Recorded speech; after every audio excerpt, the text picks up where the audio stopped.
Eksootilisi loomi peetakse Eestis üha rohkem ja rohkem, nende hulgas väga-väga palju sisalikke.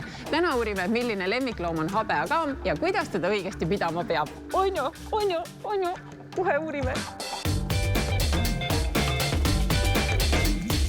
Tere, Keiti! Täna räägime habeakaamidest. See on vist ka Eesti eksootikute maailmas üsna levinud lemmikloom. Ja, ta on väga levinud lemmikloom tänu oma rahulikule iseloomule ja kergetele pidamistingimustele. No ta näeb ikka selline natuke kuri ja kõva peletis välja, aga tegelikult kuidas lood on? Tegelikkuses nad on väga õrna iseloomuga, nad on suhtlejad ja nad on väga hea tervisega. Nad ei karda ei külma, ei kuuma. Ütleks nii, et ühed parimad sisalikud, keda saaks koduloomana pidada. Võib siis öelda, et selline hea algaja sisalik? Ja, kindlasti. No mida selline lihtsasti peetav algaja sisalik siis ikkagi eluks vajab, et päris kingakarpi ju ei pane? Kingakarpi kindlasti teda ei tohi panna, et minimaalsed mõõdud, kus ta elab, on siis 1,20 m lai, 50 kõrge ja 50 sügav terraarium. Terraarium võib olla võrgust, ta võib olla klaasist, ta võib olla puidust. Sellel ei ole tähtsust. Aga mis peab olema? Seal peab olema väga tugev UVB-toru, kindlasti toru, mitte spiraal, sest et toru kiirgab, vahet ei ole, kus terraarium otsast on, ta saab seda päikese kiirgust. Aga kui me nüüd paneme selle lambi ainult ühte nurka, siis nii kui ta läheb selle kõrvale, siis kasutegur on 0. Et kindlasti peab siis see olema väga tugev. Peab olema soojenduslamp, kus ta saab ennast vajadusel soojendada. Ja muidugi siis vesi ja taimine peaks iga päev ees olema, lisaks putukatele. Millist temperatuuri habeakaam vajab? Habeakaam vajab soojenduslambi all keskelt läbi 35 kraadi, aga mujal terraariumis peaks olema temperatuur ikkagi 20 kraadi kanti. Tal peab olema see valiku võimalus, kas ta tahab olla soojas või tahab olla jahedas. No tegu on siiski sellise kõrbe sisalikuga, võiks öelda, et niisutust ta vist väga ei vaja. Niisutust ta täiesti väga ei vaja, et nad ei maga paksuudu sees, nagu kameelion, aga sellegi poolest tahavad nad temperatuuri mängimist saada. Suvepäevad peavad olema pikad ja kuumad, talvel jällegist tuleb seda lampide põlemisaega vähendada tunduvalt, pluss siis enamus täiskasvanud habeakaamid lähevad ka talvunne, et sellega tuleb arvestada. Millisesse koju selline lemmikloom sobib?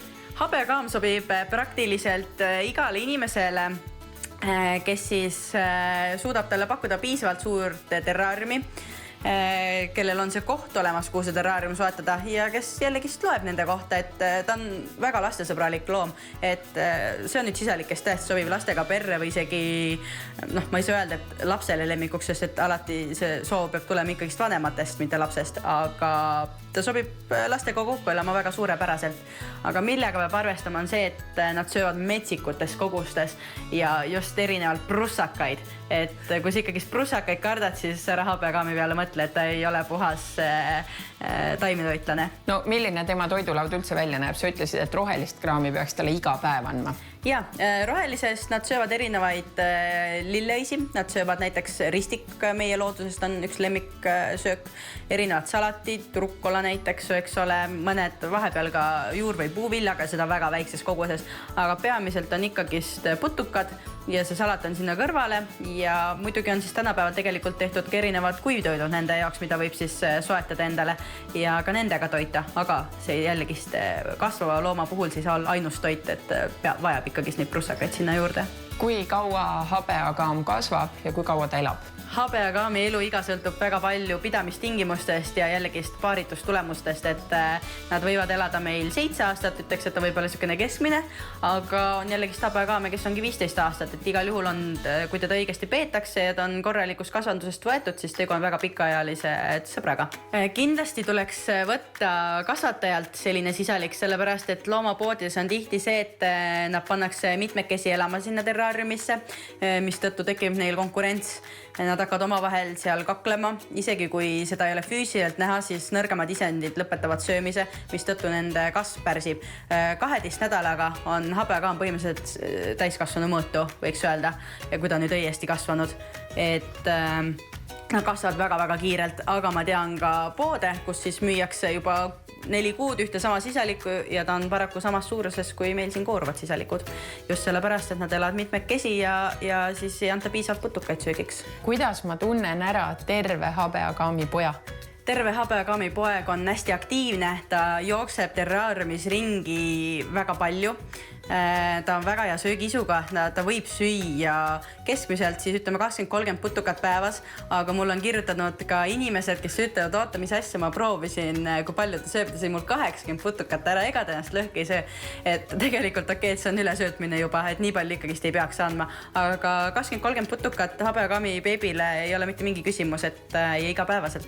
Kas habeakaamid on päevase või öise eluviisiga sisalikud? Habeakaam on päevase eluviisiga sisalik, öösel nad lähevad magama, et meil on praeguseks on siis režiim on 9-9 ja ülejäänud siis öösel magavad.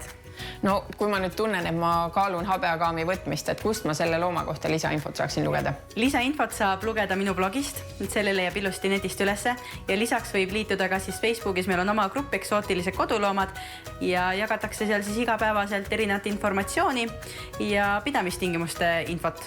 No kui me rääkisime sinuga kameelionitest siin mõni nädal tagasi, siis sa ütlesid, et kameelioni muna võib olla inkubaatoris lausa 14 kuud, et kuidas nüüd see habeakaamidel käib? Habeakaamiga on lihtsam, temal läheb keskelt läbi ikkagi 3-4 kuud. Minul ei ole habeakaamidega palju kogemust, aga ma olen märganud, et mõni neist on kirkam kui teine, et kas siin on kuidagi ka värvimängu? Ja, looduses habeakaamid on väga pikaste okastega, neil on siin pea juures on hästi pikad okkad, neil on siin kõhu peal pikad okkad, nad on soomused on väga välja ulatuvad, hästi krobelise pinnaga ja lisaks nad on hallid või siuksed mudavärvi, aga kodustes tingimustes on neid aretatud hästi palju erinevaid toone, neil on hästi palju erinevaid nahkasid, tema on siis leatherback ehk siis tal on lühemad soomused ja pehmem nahk kui nüüd looduses eksisteerival lisandil pluss kirkam värv, aga on veel olemas silkback, mis on siis täiesti siidjas. Vaatad, et ta on selline väga kõva, aga tegelikult ei ole, et ta ongi niisugune nagu, et need ogad ka ei ole nüüd niimoodi, et näppusi ikkagi katki ei tee, et roosiokas on siiski tugevam. Ja, ei, näppu katki ei tee, et saab ilusti silitada ja kõht on väga pehme, ja küüsi saab, võib lõigata, kui ta elab teil, kui teil ei ole ronimiseks pandud oksi või kive sinna, kus ta saaks kulutada, aga muidu ei pea ka küüsi lõikama.